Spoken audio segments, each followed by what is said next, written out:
Je n'aurais jamais cru pouvoir dire que... Plein de choses. Que plein de choses. Que plein de choses. Quoi ? C'est quoi ? Mais si, ceux qui connaissent la chaîne depuis quelques temps, vous le savez, l'année dernière, on avait fait cette petite vidéo. Je n'aurais jamais cru pouvoir dire que le concept, il est assez simple. Chaque saison, comme vous le savez, avant que la régulière commence, on fait les 30 prévus en 30 jours. Ouais. On est dans un mood général, on fait des projections, on se dit on voit bien la saison comme ci comme ça. Voilà. Et puis une fois qu'on arrive à peu près à la mi-saison, vers le All-Star Break, gentiment, une 50aine de matchs, bah quand tu regardes dans le rétro... Ouais, et puis il y a des trucs, si tu veux, où tu te dis ouais, là je me suis un peu chié dessus, mais bon, en même temps, c'était pas non plus imprévisible. Et il y a des trucs où tu te dis non, ça, perso, je l'ai vu nulle part. Le mec qui apparaît là-dessus, ouais, voilà, il est aux Seychelles. Ouais. Très clairement. Ouais, voilà, exactement. Donc du coup, on va diviser ça en deux, la conférence Est d'un côté et la conférence Ouest de l'autre. On vous invite à participer à ce jeu. Déjà, évidemment, en nous disant ce que vous avez pu croire et finalement, malheureusement, voir par la suite dans les commentaires. L'exercice à faire principalement, c'est se rappeler comment vous étiez avant que la saison démarre. Ouais. On avait tous des idées, on se disait ça j'y crois pas, ça c'est sûr et certain. Eux je les ai mis top 3, eux je les ai mis bottom 3. Et finalement, bah il y a des surprises. Il y en a plein, après il y a de la mention honorable entre guillemets. C'est ça. Et on s'en est gardé quelques-uns, celles qu'on estime être les plus belles. C'est pas forcément que des histoires de chiffres. Ah non. Il y a les chiffres qui rentrent en compte, mais... il y a des tendances. Voilà, exactement. Il y a des tendances, il y a des performances, il y a des transferts, des blessures, tout ça, c'est ce qui fait que d'ailleurs c'est bien de le faire après la trade deadline. Alex, comme tu le dis, on a pris des pépites, t'es chaud ? Allez. On ne perd pas de temps. Je n'aurais jamais cru pouvoir dire que, Alex, je te tends la main, on est dans la conférence Est, qu'est-ce qui t'a choqué ? Je n'aurais jamais cru pouvoir dire que Jaylen Brown allait justifier son contrat en 4 mois. Oui, tout à fait. Non pas que je pensais pas qu'il puisse le faire, mais j'avoue qu'il a quand même signé quoi, 110 sur 4 il a signé un beau truc. Hein. On est sur du 9 chiffres pour Jaylen Brown. Voilà. Et que j'étais là genre ouais, ok, en même temps ils veulent le garder, je comprends Danny Ainge, mais là en fait, quand tu regardes jouer les Celtics et que tu vois jouer Jaylen Brown qui a été dans la conversation pour être potentiellement All-Star, bien sûr, et que c'était mérité, c'était légitime d'être dans cette conversation. Malheureusement pour lui, il y a 2 autres gars qui ont été pris, Kemba Walker titulaire et Jason Tatum après par les coachs, mais il était dans cette conversation. Il a vraiment progressé niveau stats, il a progressé dans le jeu, des deux côtés du terrain. Bien sûr. Il est devenu plus complet. Enfin, genre, l'autre, t'as l'impression que il avait un contrat rookie avant. Là, il a signé son extension qui démarre, si je dis pas de bêtises, à l'été prochain. Et bon, il s'est mis au niveau de l'extension direct. Ouais. C'est-à-dire qu'on va arriver l'été prochain, on va voir, ouais, Jaylen Brown, il est payé comme Gordon Hayward, bah ouais. Bon, ouais, même voire même genre quoi, et Gordon Hayward est payé autant que Jaylen Brown. Bien sûr, tu vois, genre voilà. Donc du coup, bah ouais. Ouais, Jaylen Brown, moi je me souviens. J'aurais jamais cru pouvoir dire ça, vraiment. Ouais. Pas autant. Là, il tourne vraiment bien. 20 points, du rebond, quelques passes d'aise, de la bonne défense, des bons pourcentages au tir. Ouais, des très bons pourcentages au tir. Hein, moi, j'ai un souvenir très vif du mood dans lequel était notamment la NBA avant que la saison commence. Parce que ceux qui le savent, les prolongations de cette cuvée de draft, il y en a eu d'autres, hein, on va en parler, des Siakam, Sabonis, tous ces garçons, Buddy Hield, ont été prolongés avant que la saison démarre. Et quand on a vu Jaylen Brown prendre son extension, on a dit « Wow !» j'ai un souvenir d'en discuter avec toi, je crois, dans le Tromé, où c'était en mode tu m'étonnes que Danny Ainge il hésite, on sait pas trop Jaylen Brown c'est quoi son plafond. Exactement. Et comme tu le dis, la production elle a été très bonne, discussion All-Star. Je pense que c'est notamment dans la régularité, dans l'approche et dans les performances. Jaylen Brown, il avait montré par le passé qu'il pouvait être 49% très bon au tir, 38% de loin. Enfin, je veux dire. Bien sûr. On avait vu par le passé que certains soirs il pouvait être très très fort, mais là d'être présent tous les soirs et de contribuer à la bonne forme des Celtics, c'est vraiment canon. Ouais. C'est vraiment canon. Non, vraiment, très très bonne première moitié de saison de l'ami Jaylen Brown. Par contre, on pouvait un peu s'attendre aux discussions autour de Tatum, dont on attendait un peu l'explosion, etc. Parce qu'on connaissait le talent offensif. Mais 20 points de moyenne pour Jaylen Brown. Ouais, voilà, exactement. Mais Tatum, lui, il est plus... Comment dire, il est plus flashy offensivement. Bien sûr. Il a ce côté smooth un peu, il a ce côté scoreur pur. Jaylen Brown, on ne l'avait pas vu venir comme ça. Ouais, moi, je ne l'avais pas vu venir bien sûr, comme ça. Il y a eu un débat. Il y a eu un débat pendant le mois de janvier, et nous on en a parlé pendant la chaîne et sur les réseaux sociaux. Tatum Brown, c'est qui l'All-Star. Et ce débat était légitime. Tout à fait, et cette phrase était imprononçable en octobre dernier. Donc GG les Celtics, GG Jaylen Brown, tout à fait, c'était assez difficile à prévoir. Si vous l'avez annoncé, je veux bien des screens. Je raye de ma liste. Ça tu enlèves ? Ouais. Allez, Vas-y.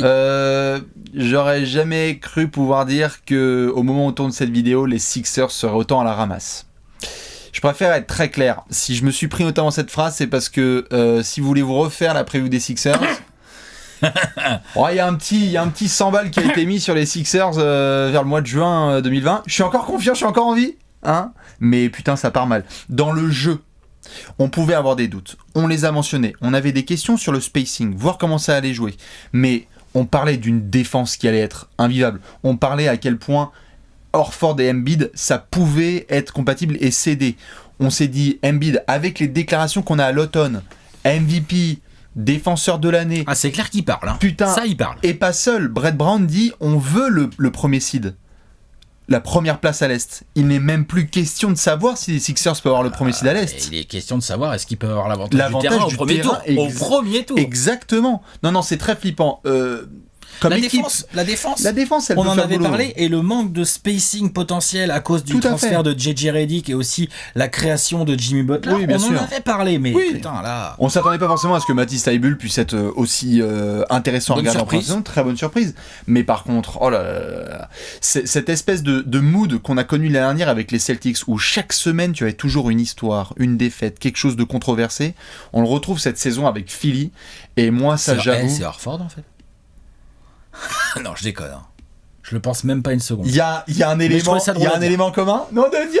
Non, mais c'est vrai que c'est très flippant. Enfin, je veux dire, on en est là, et aujourd'hui, alors que certes, c'est de l'ordre du troll. Les gens qui voient les réseaux sociaux un peu ont vu voir ce qu'a balancé notamment Embiid sur les réseaux sociaux ce lundi soir.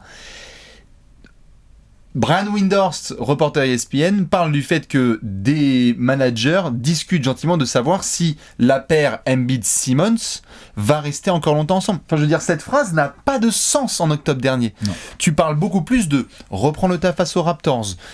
Il y a eu un game winner sur ta gueule, un series winner, et tu veux affronter Milwaukee en finale des conférences. Là, à l'heure actuelle... Putain, les Sixers, c'est vraiment badant.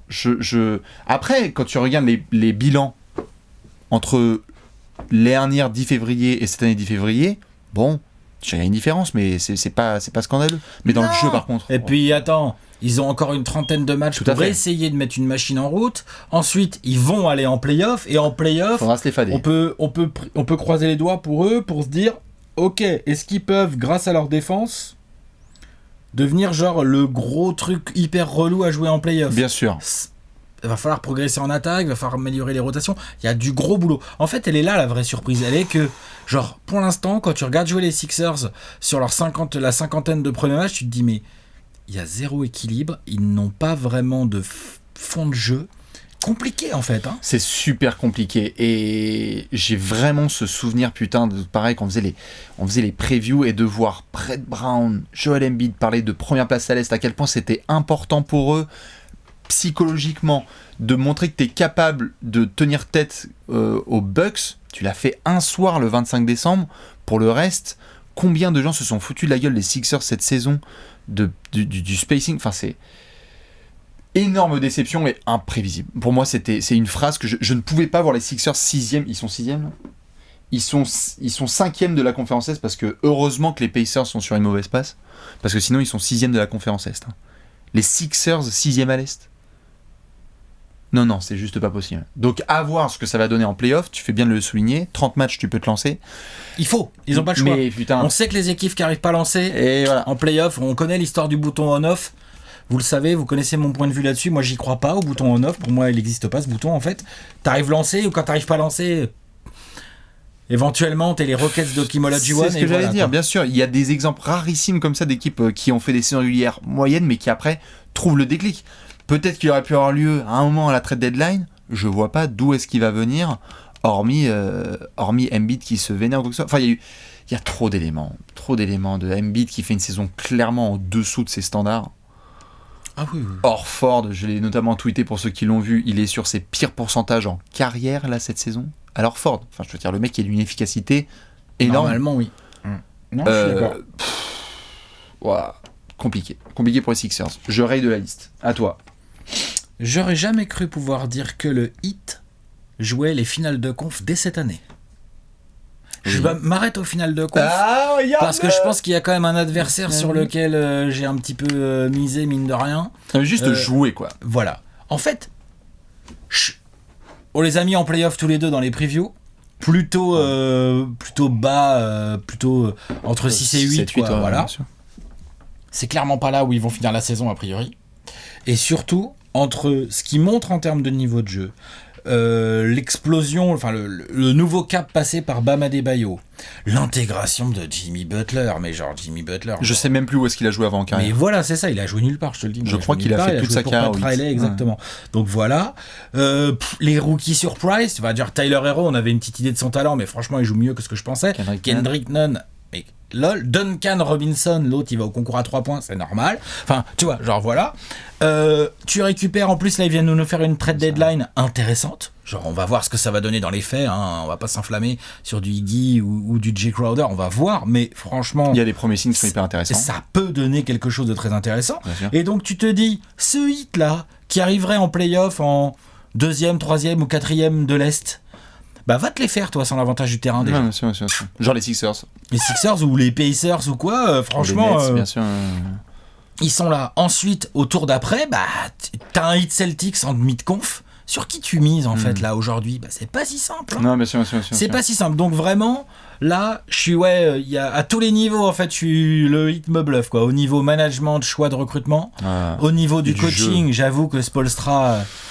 Goran Dragic en sortie de banc. C'est quand même quelque chose. T'as pas un mec qui se plaint là-dedans. Tout le monde a l'air de kiffer. L'équipe a l'air soudée. Ça joue dur. Ouais. Et ils ont eu pourtant des moments où tu t'es dit genre what, James Johnson pré-saison, qu'est-ce qui se passe au New York entraînement, Dion Waiters qui bouffe des bonbons un peu chelous. Des bonbons verts. Des bonbons verts un peu avec des petites graines dessus. Il y a eu des moments où tu t'es dit genre et attends, ils sont invincibles pendant je sais pas combien de temps à domicile. C'est quoi cette phrase? Enfin, le hit est injouable à la maison. Et il y a encore des matchs où tu dis ah ouais, ils ont quand même quelques points faibles et tout machin, on en a vu récemment là. Mais dans l'ensemble, dans la continuité, eux, ils ont une espèce de continuité. Ouais. Et eux, s'ils continuent comme ça sur les 30 matchs qu'il y a à venir, ils vont arriver en play-off motivés, moral à 100%, entente d'équipe à 100%, Jimmy Butler en patron. Moi, en fin de match, avoir un 5, Dragic, Butler, Hero ou Jay Crowder avec du Iggy et du Bam Adebayo.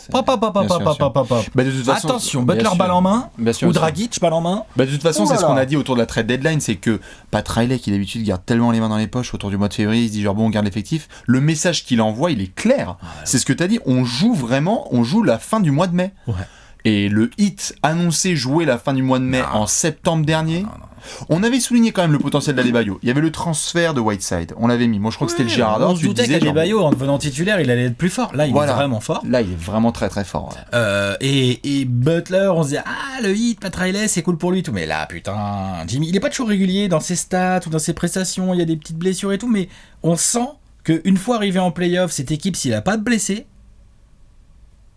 elle va être très chiante à jouer. Et moi je veux bien l'avis des fans du 8, les hardcore qui ont vécu notamment la transition. Vous les voyez où? Et surtout ceux qui ont vu la transition, c'est-à-dire qui ont vécu les dernières saisons et qui étaient en septembre dernier à faire des projections. Genre, on en avait parlé avec certains et on était dans le range, allez, maximum 5e de l'Est et t'étais en playoff. Mais là... Et puis ce qui est cool pour nous au niveau fans, c'est un petit hit Sixers, un petit hit Celtics. C'est trop bien. Il y a trop de stories. Et on va en avoir. On va avoir droit à ce genre de choses. C'est clair, lui, t'as vraiment régalé. Ouais.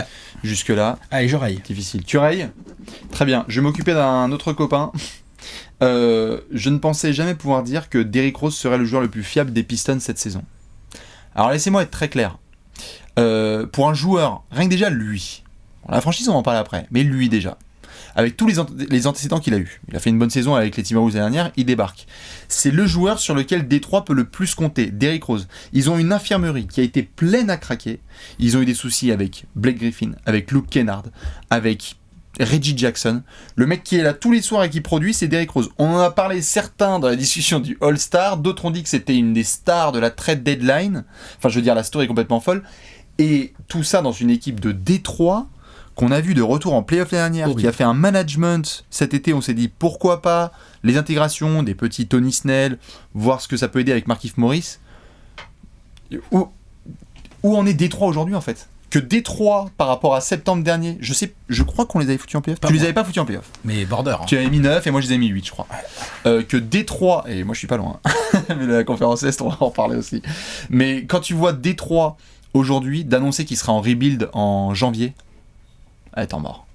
Temps mort. André Drummond transféré John Henson. Temps mort. contre un paquet de camels là encore. Putain, ça fait beaucoup de paquets de camels quand même pour André Drummond. C'est dur, hein. Je crois que j'ai un ticket de métro qui traîne. C'est chaud, Je sais pas si.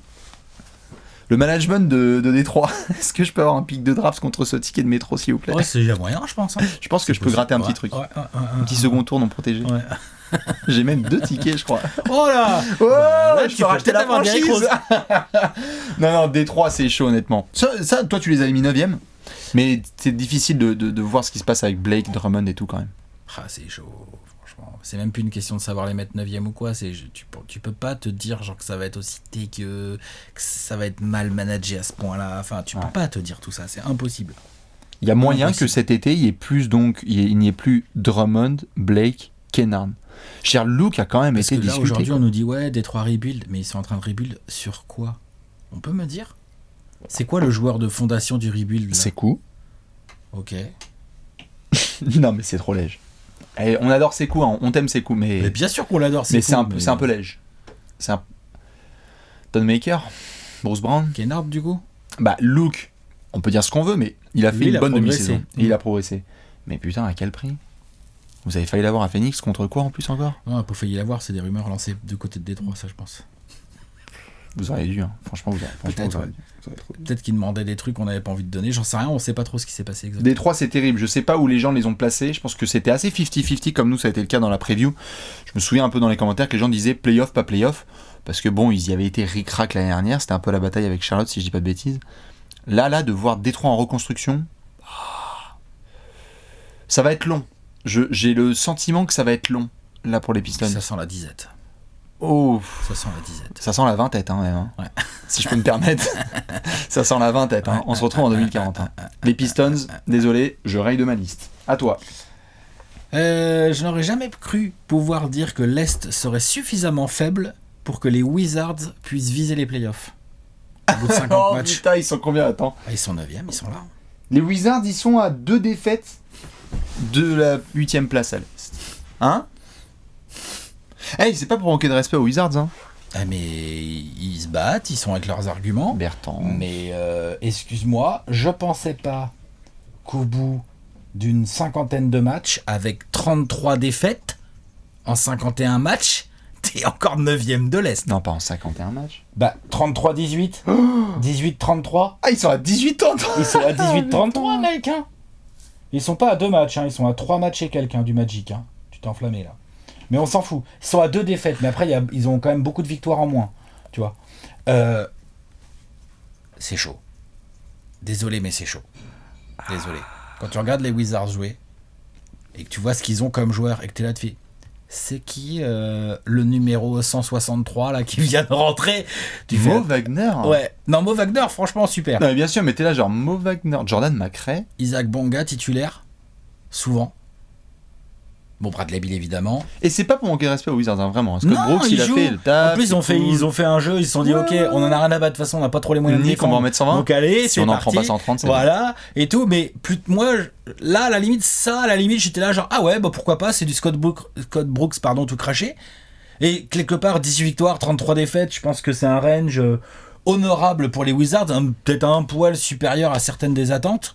Mais que ça fasse être 9e, moi, c'est ça que j'aurais jamais cru pouvoir dire. Chaud. Je crois qu'on les a mis 14 ou 13. Moi, je les ai mis bien au fond, je pense. Ouais, 14 clairement. ou 13. Clairement, pour moi, ils n'avaient pas du tout l'effectif pour lutter. Et en fait, ils l'ont. Mais parce que autour, Pistons, on vient d'en parler.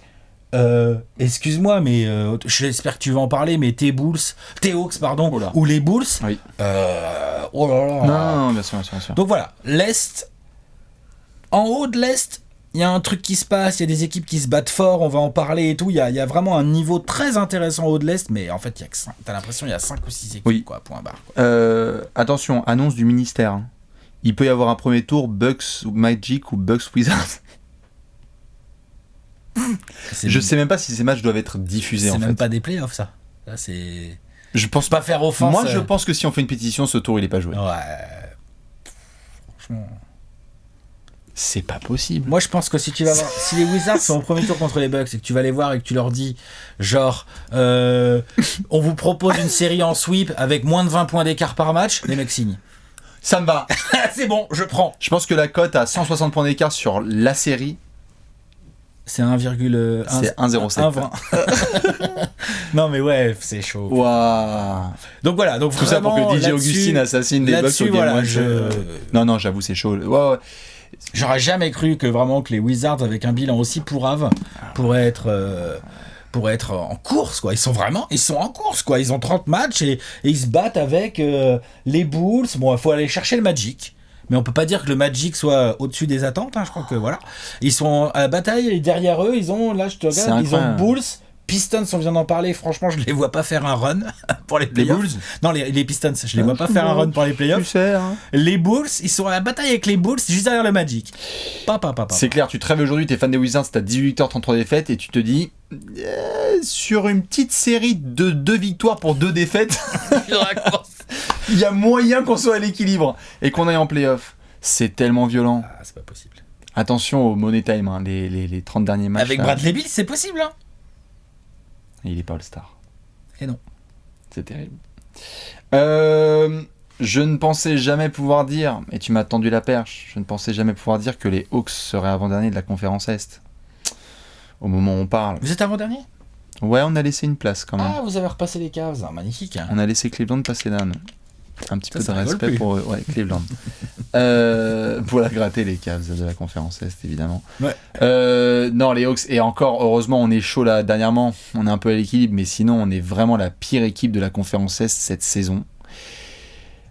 En fait, je peux pas trouver trop d'excuses. Il y a eu la suspension de John Collins. Ça a fait super mal. On s'en rend pas assez compte. Bien sûr. Il y avait beaucoup de jeunes. Ok. L'intégration d'Evan Turner, dégueulasse. Jordan Parsons, ça n'a pas été un projet. Mais de là à ce que ce soit très clairement la pire défense. Franchement, je pense qu'on a vu la pire défense de toute la NBA cette saison. Qui fait moins bien ? Franchement, il y a Golden Wizards, State justement. qui a fait du sale, il y a les Wizards qui ont fait du sale, il y a d'autres équipes qui ont montré des trucs ça. Mais nous, on a vraiment pris. Je crois qu'il y a plusieurs matchs où on prend 150 points dans le temps réglementaire. Clippers et Rockets nous en ont mis 150 dans le temps réglementaire. C'est une honte. Enfin, il y a eu des rumeurs autour de Lloyd Pierce, autour de transferts et tout, ça a été un scandale. Les jeunes se sont plaints dans le vestiaire et tout. Enfin, c'était. Je pensais pas prendre aussi peu de plaisir à les regarder. Heureusement, il me reste 30 matchs et ça commence là un petit peu à rejouer. Mais putain, Atlanta, on en parlait comme une potentielle darling. On avait le pick and roll, John Collins, Trae Young, des jeunes de la draft, Cam Reddish, John Hunter. Ouais, on a pris trop cher. Tout le monde s'est baladé. Je vais essayer de faire un tableau, et ceux qui ont le temps là, en regardant la vidéo, vous pouvez le faire, mais le nombre d'équipes qui ont mis moins de 110 points au Hawks cette saison, je pense que c'est sur les doigts d'une main. Possible. Donc, s'il vous plaît, faites-moi plaisir sur la deuxième partie de saison, mais qu'on joue le top 3 de la loterie, moi ça j'avais pas prévu. Hein. Temps mort. J'avais pas prévu de drafter là, et je pense pas d'ailleurs qu'on m'a drafté, hein. Je préfère prévenir. Mais Comment ça ? non, je pense que notre pick, on va le... Note. Les sources. Mais en tout cas, j'avoue que là, putain. C'est chum. Ouais, vous avez clairement... C'est con parce que c'est excitant en attaque. Ouais, c'est con, j'allais dire, tu vois, que les Suns étaient clairement meilleurs que les Hawks cette saison, mais... Ils sont meilleurs, mais bon. Ils sont moins mauvais. On en chie quand même, hein. C'est Ils sont dingue. moins Hein. mauvais, on va dire. Parce que meilleur, tu vois, je peux pas On avait un peu d'enthousiasme. Suns, quand c'est même. meilleur dans la même phrase. Alex, on avait de l'enthousiasme avant le début. Ah, moi, franchement, ouais, j'étais chaud. Mais moi, c'est les blessures. Ah l'autre. Moi aussi. Hein, John Collins, les blessures, c'est de pas mélanger la grenadine avec les protes. Question suivante, ou plutôt phrase suivante, Alex. Petite dernière pour la route. Allez. J'aurais jamais cru pouvoir dire que les Bucks allaient rouler sur la ligue comme ça. Bah si, en fait. Ah bah si. Bah ouais, si, en fait. Si. Oui, si. Si. Ouais, c'est juste pour la punchline. Ah oui, voilà. Les Bucks... Les Bucks sont encore meilleurs que l'année dernière. Ouais. Ah ouais, là, ils sont meilleurs que l'année dernière, clairement. C'est la claire meilleure équipe de NBA. Ils sont plus forts. L'année dernière, ils ont plusieurs joueurs qui ont progressé. Collectivement, le groupe a pas tant bougé que ça. Du coup, les meilleurs, le groupe collectivement. Enfin, bref. Giannis est encore meilleur. Giannis est meilleur. Mais même, je trouve Middleton est meilleur. Ouais. Bref. Non, l'équipe est vraiment folle. Sans Giannis, je crois qu'ils ont 5 matchs, je crois que c'est 5 victoires. Ouais, non, Il y a pas, la team pas est- des grosses équipes, mais la team est ils trop ont battu forte. un. Attends. Tu sens que eux ils jouent le titre et genre pour le moment ils font une régulière d'équipe titrée. Tu sens qu'ils imaginent même pas autre chose que d'aller en finale NBA, tu vois. Je suis d'accord. Déjà, d'entrée, quoi, tu vois. Après, les playoffs seront le terrain de la vérité, mais eux, dans leur tête, tu sens que c'est ça, quoi. Je suis bien d'accord. Si vous êtes fan de Milwaukee, GG. On se retrouve évidemment en finale de conférence. Face aux Sixers ou face aux Heat. Face aux Celtics, ça ne me croit pas. La petite dernière, moi, que j'avais, après on va faire une petite tambouille, parce qu'il y a d'autres choses à dire sur la conférence Est, mais j'avoue que je n'aurais jamais cru pouvoir dire, et je suis très heureux de pouvoir le dire, que les Raptors ont le 3e meilleur bilan de la NBA et sont une des équipes les plus kiffantes à regarder cette saison. Incroyable. Incroyable la saison de Toronto. Non mais incroyable. Au moment où on parle, ils viennent de valider leur 15e victoire consécutive. Ils ont la meilleure série de l'histoire du sport collectif canadien professionnel. Ils ont un état d'esprit incroyable. De ouf. Ouais. Sous Nick Nurse, là, c'est dingue. Franchement, la saison des Raptors, quand tu vois... Pour la progression de Siakam, on pouvait s'y attendre. Tu parlais de Jaylen Brown, on l'a vu, on a fait genre, ok, on attend All-Star. Ouais, il a fait un début de saison, on était quand même Nom là, de genre, Dieu. en mode ça pique les yeux quand même. Ouais, on parlait de 3 lettres même. Ouais. Et il faudra peut-être qu'on reparle de 3 lettres. Non. Non, mais il est un peu loin. Mais combien de matchs d'absence? Lauri, 11. Siakam, pareil. Gasol, Ibaka. Tout le monde a loupé des matchs. Anunoby, tout le monde a loupé sa dizaine de matchs. Van Vliet, c'était pas juste un petit coup de show en finale NBA, quoi. C'est genre, c'est lui, c'est comme ça qu'il joue en fait maintenant. Tout à fait, pas de problème à la trade deadline. On garde tout le monde, on roule sur la compétition. Les petits coups malins, Ronda Hollis, Jefferson, bim, ça le fait grave. Tu vois. Terrence Davis, pardon. Il a été drafté? Non. Norman Powell, c'est Lou Williams. C'est dingue. C'est scoring, dingue. Je suis d'accord. C'est ouf. Et les matchs qu'on a vus, c'est-à-dire le match de Embiid à 0 points, le comeback contre Dallas, la victoire à Boston. Il y a très peu d'équipes qui me font autant kiffer que regarder Toronto. Ils vont être chiants en playoff. Hein. Ah bah alors là, le message, je pense qu'il est clair. Les Bucks, on se retrouve en mai. Le message, c'est en gros genre, non, Kawhi, il nous a pas porté jusqu'en playoff. C'est dingue. Il nous a porté en playoff. Pourront pas dire le contraire. Oui. Dans la série Sixers, dans la série contre les Bucks, en finale, bien sûr. Kawhi a été incroyable. Fabuleux. Mais là... Non, Toronto, moi je suis choqué. Et j'avoue, il y a des fans des Raptors qui ressortent beaucoup les screens en ce moment, la bise, des projections qui étaient faites où il y avait des gens qui les mettaient hors top 4. Je sais plus si on les avait foutus 5, 4, ce range-là. Quoi. Moi, ouais, j'ai fait ça. 4, 5, moi j'ai dû les foutre comme ça, 4, 5, et toi peut-être 4. J'aurais mis devant. J'aurais mis Bucks. T'as mis Celtics. J'ai dû les mettre 4. Ouais, moi j'ai dû les mettre 5. Avec les Nets, moi j'ai dû foutre devant. Bien joué. Toronto est la 3e meilleure équipe de NBA, je suis désolé. Enfin, je veux dire, sur la saison régulière. Là, ce qu'ils ont montré contre tellement d'équipes, putain, c'est dingue. Contre les Lakers, contre tout le monde, ils ont fait des purs matchs. Et la joie qu'ils ont à évoluer ensemble tous les soirs sur les parquets. Ça se voit. Nick Nurse, là, il fait une mixtape. C'est très très chaud. Masterpiece. Là. Franchement, il a fait une saison rookie, on était là genre... Saison rookie, il est champion. Saison sophomore, il est en train de faire une... Saison sophomore, l'autre, il nous fait, ok les gars, tu sais quoi? Ah, vous m'enlevez Kawhi Leonard et Danny Green? C'est chaud. En fait, c'est pas vraiment un souci. Ouais. Tu vois. En playoff, ça risque de le devenir. Mais que Marc Gasol débourre autant qu'il veut, gars. On a tout le temps qu'il faut. Chris Boucher et tout. Impressionnant. Les Raptors, rien à redire là-dessus. Même les fans hardcore, je veux bien que vous me dites si vous aviez prévu top 2, plus le bilan, le style de jeu, Terrence Davis, etc. Non. Ça, c'était les 4 mains. Voilà. Dites-nous ce que vous aviez. On va quand même se faire un petit tour. Moi, je te tends des perches parce qu'il y a des équipes dont on n'a pas parlé. Kyrie, les Nets. J'aurais jamais cru pouvoir dire que quoi. J'aurais jamais cru pouvoir dire qu'il emmènerait des problèmes de Boston vestiaire avec lui. C'est salaud, ça. Mais bon. J'aurais jamais cru pouvoir dire que... Non, Brooklyn, tu... Compliqué, il y a de la blessure. J'aurais jamais cru pouvoir dire que le Brooklyn de Kyrie... Mais ouais, il était blessé, c'est un peu dur. Ferait une moins bonne saison que le Brooklyn de D'Angelo. C'est dur, j'avoue. Pas grand chose à dire en fait, malheureusement. Faut attendre les playoffs. Bah, le seul truc, c'est que j'avoue, par contre, leur niveau de hype par rapport à cet été, là, il a bien chuté. Hein. Ça s'est calmé, c'est normal. Bah, c'est normal. Oui, tout à fait, mais bon. Ils sont pas si cool que ça à regarder jouer. Hein. Tu vois. Il y a des trucs qui ont été installés, mais c'est vrai que les Nets, c'est pas aussi funky que. C'est moins bien que l'année dernière à regarder. Ouais, beaucoup de blessures, hein, j'avoue, putain. Ah, dis donc, ils ont été quand même. Combien de matchs ils ont eu avec Dinwiddie, Kyrie, Eux, ils ont eu une infirmerie relou. Non, j'avoue, Brooklyn. Indiana. Ah bah dans le suivi de la prolongation de Jaylen Brown, Buddy Hield, Pascal Siakam, Domantas Sabonis, il n'y a plus rien à dire. Hein. Après, oui, là, les débuts d'Oladipo, là, de retour... Moi, j'aurais jamais cru pouvoir dire que Sabonis deviendrait All-Star. Hein. Ah non, pareil. Oh, là, je te le dis direct. Pareil, incroyable. Sortie de prolongée et tout. Moi, je pensais jamais qu'il rendrait Miles Turner transférable aussi rapidement. Ah mais putain, c'est fou. C'est tendu.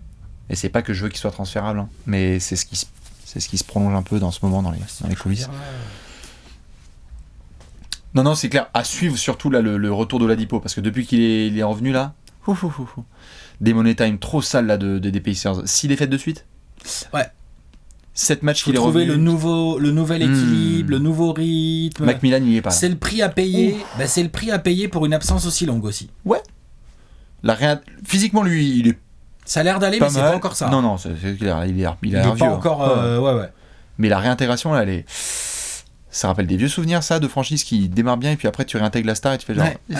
Il faut qu'il trouve l'équilibre avec Brogdon. Tu sens que Brogdon, il se force un peu à vouloir. Ils sont cool, hein. Ça sent qu'ils ont envie que Oladipo trouve ses marques et tout. Ouais. Mais donc, du coup, le Brogdon, c'est plus le même que tout à fait au début de saison. Tu vois même TJ Warren lâcher des ballons. Moi, je suis là, mais TJ Warren, lâche pas ton ballon. T'es un scoreur, point barre. TJ Warren qui lâche des ballons. C'est une phrase que tu t'as pas envie de faire. Enfin, TJ Warren, il a le ballon, il rentre à mi-distance, ça pull up et ça rentre quoi. Enfin, tu vois, c'est son jeu quoi. Me cherche pas Oladipo, tu vois genre. Donc il y a tout un équilibre. Jérémy Lamb aussi. Il y a tout un équilibre à retrouver avec Oladipo effectivement. C'est clair. Du côté d'Orlando, j'y ai réfléchi un petit peu. Il y a évidemment tout le sujet autour de Markelle Fultz. Parce que Orlando, pour le moment, j'essaie de créer j'aurais jamais cru pouvoir dire que, mais bon. Ils sont 8e, ils sont attendus 8e, il y a eu des blessures.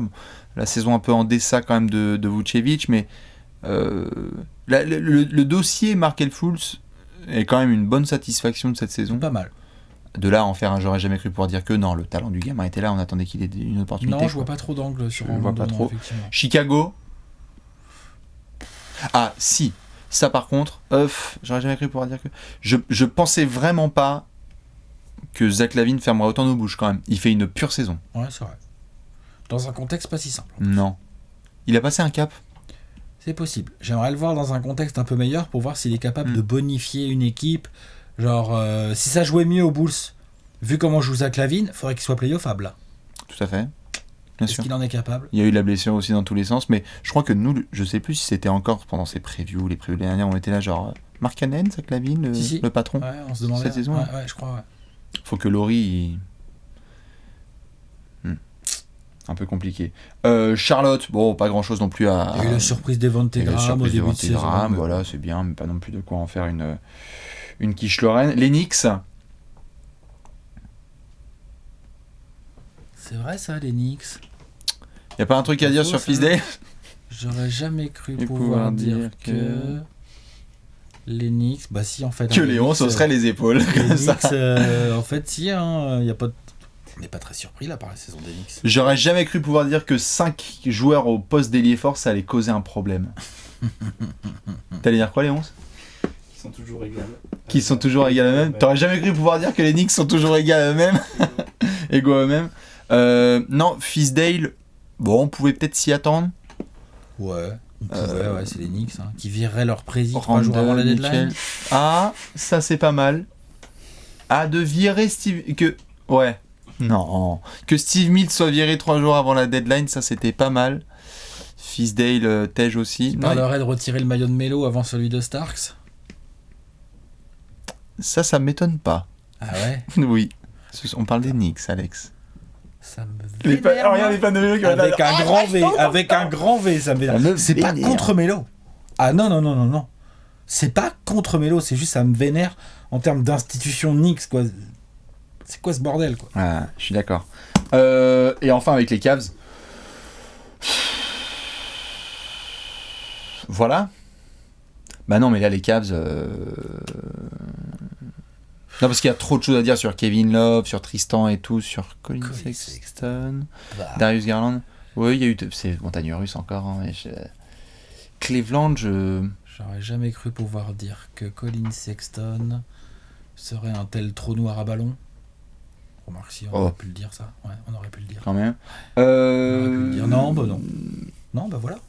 Non, je pense que c'est tout pour la conférence Est. Pas mal. Il y a eu des tendances, il y a eu des joueurs, il y a eu des équipes. Dites-nous surtout, vous, sur la conférence Est, que vous soyez fan d'une franchise en particulier ou que vous observiez ça de loin, parce qu'après on va s'occuper de l'Ouest. Qu'est-ce que vous avez vu ou vous pouvez vous dire, au pétard, en septembre dernier, j'aurais jamais cru pouvoir dire que. Nous, on va devoir enchaîner avec la conférence Ouest. Toutes les choses qu'on a dit là, ça peut encore se régler, il y a 30 matchs, ok. Donc tout ce qu'on a dit là, c'est pas forcément cimenté dans le temps. Et nous, on va s'occuper de la NBA maintenant. Allez, À tout de suite, ciao.